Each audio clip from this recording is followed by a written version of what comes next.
record button.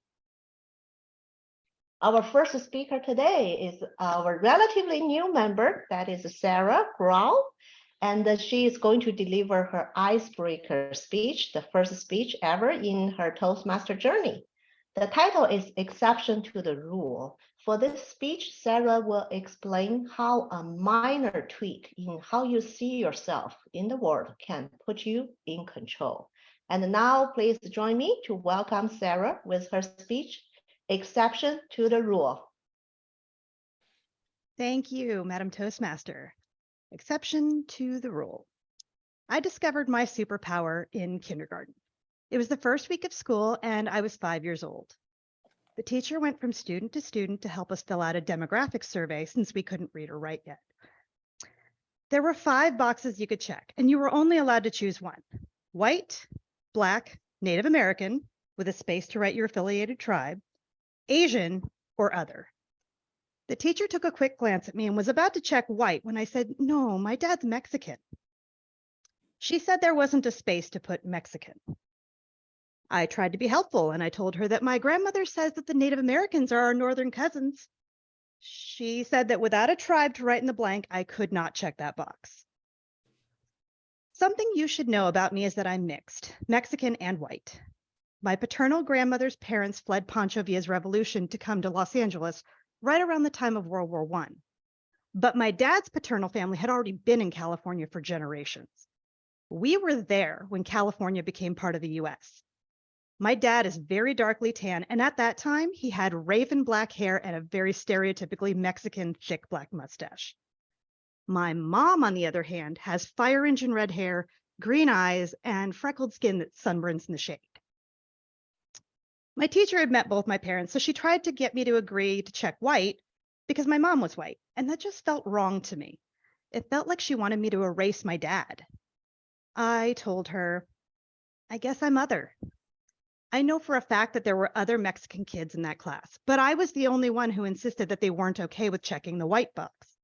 It visibly made her uncomfortable to check that box for me, but I wasn't going to let her whitewash me. In that moment, I realized that I was the exception to the rule. There was no neat little box you could sort me into. I could either try to deny some aspect of myself to make other people feel comfortable, or I could accept that I wasn't going to be someone who fit in. I had already been told by other Mexicans that by white people that I was too Mexican to be really white. I had also been told I was definitely not Mexican enough to fit in with the Mexicans who spoke Spanish. I'm not white, I'm not Mexican, but I'm both, and yet not really fully one of each. There are 2 ways to look at not fitting in. You can feel rejected by the status quo, which is very understandable, or you can decide that the usual rules just don't apply to you. I relish being the exception to the rule, and ever since that day in kindergarten, I've internalized it as my superpower. My superpower comes in very handy whenever I feel stuck in life, like when I wanted to go to college. Graduating with student debt totally scared me. I found out that you could get a tuition waiver if you become an employee at Arizona State University with benefits. So I started applying. I was repeatedly told in interviews that the odds of finding a department that wanted to hire a part-time student were slim to none. But I knew I was the exception to the rule. It was just a matter of time. Over the course of a year, I put out over 100 resumes and went on over 50 interviews. By the time I got my job at ASU, I couldn't even feel failure anymore.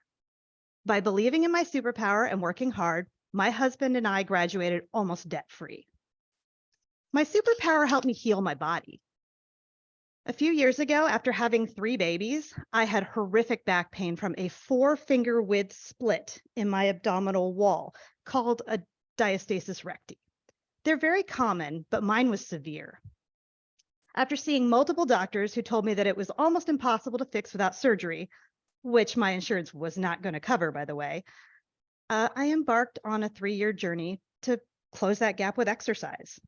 I tried several programs that didn't work, but eventually I found my groove and a physical therapy program that I cannot recommend highly enough. Not only have I closed that gap, but my abdominal wall is so much stronger than it would have been if I'd spent $10,000 to have a surgeon stitch it closed. My superpower also helped me to accept my body. I love fitness. I work out 5 days a week, but I'm fat. Except that when I say that in front of fat people, they tell me that I'm not one of them because I can buy my clothes at a regular store and I fit neatly into a single airplane seat. So I guess that makes me fit and fat.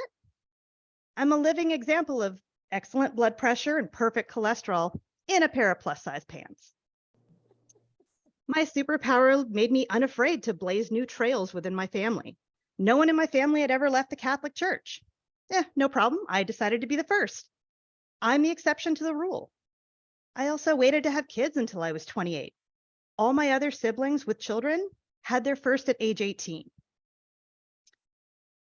Being the exception to the rule means you don't have to care about other people's assumptions. I have hair that goes past my knees, and I love long, flowy skirts. A lot of people look at me and think I'm very traditional and conservative if I go out like that with my hair down. Nothing amuses me more than being confused for a fundamentalist Christian when I'm actually a practicing pagan who loves everything that their religion disallows. I choose to see myself as fitting into lots of categories, but never neatly in one. It makes me flexible, able to shift perspectives and empathize with people. I'm able to see opportunities that others dismiss. Make no mistake, I'm not here to make sacrifices so that other people can feel comfortable and unchallenged in their beliefs and assumptions. No one can accuse me of being a special snowflake. I'm the exception to the rule. Thank you. Thank you, Sarah. That's a great icebreaker speech.